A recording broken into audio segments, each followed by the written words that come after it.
Hello, എന്താണ് വിശേഷം? എല്ലാവരും സുഖമായിട്ടിരിക്കുന്നു എന്ന് വിചാരിക്കുന്നു. ഞങ്ങളും സുഖമായിട്ടിരിക്കുന്നു. അപ്പോൾ നമ്മുടെ കസാക്കിസ്ഥാൻ വ്ളോഗ് അവിടെ കുറച്ച് കാലം സ്റ്റോപ്പ് ചെയ്തിട്ടുണ്ടായിരുന്നു.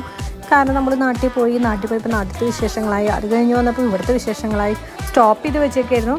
അപ്പോൾ വീണ്ടും നമ്മൾ സ്റ്റാർട്ട് ചെയ്തിട്ടുണ്ട്. ഡേ 3 വിശേഷങ്ങൾ, ലാസ്റ്റ് ഡെസ്റ്റിനേഷനൊക്കെ കാണാൻ പോയ വിശേഷങ്ങളാണ് ഉൾപ്പെടുത്തിയിട്ടുള്ള വീഡിയോസ് ഞാൻ യൂട്യൂബിൽ അപ്ലോഡ് ചെയ്തിട്ടുണ്ട്. ഫുൾ വീഡിയോസ്, നല്ല രസകരമായ നിമിഷങ്ങളാണ് നമ്മൾ പോയിട്ടുള്ളത്. ഒരു സ്ഥലത്ത് നമുക്ക് വലിയ കുഴപ്പമില്ലായിരുന്നു, പക്ഷേ മറ്റു സ്ഥലത്ത് ഒരു ട്വിസ്റ്റ് ഉണ്ടായിട്ടുണ്ട്. അപ്പോൾ അത് കാണണമെങ്കിൽ നിങ്ങൾ ഫുൾ വീഡിയോ തന്നെ വാച്ച് ചെയ്യണം, എന്നാലേ നമുക്കത് കാണാൻ പറ്റുള്ളൂ. പിന്നെ നമ്മുടെ ഓഫ് റോഡ് യാത്രകളും പിന്നെ അതുപോലെ 500 മീറ്റർ നടത്തവും ഒക്കെ നമ്മളതിൽ രസകരമായിട്ട് ഉൾക്കൊള്ളിച്ചിട്ടുണ്ട്. അപ്പോൾ എല്ലാവർക്കും ഇഷ്ടപ്പെടുന്നു വിചാരിക്കുന്നു. എല്ലാവരും കാണാൻ മറക്കരുത്. Like, share, subscribe. Thank you.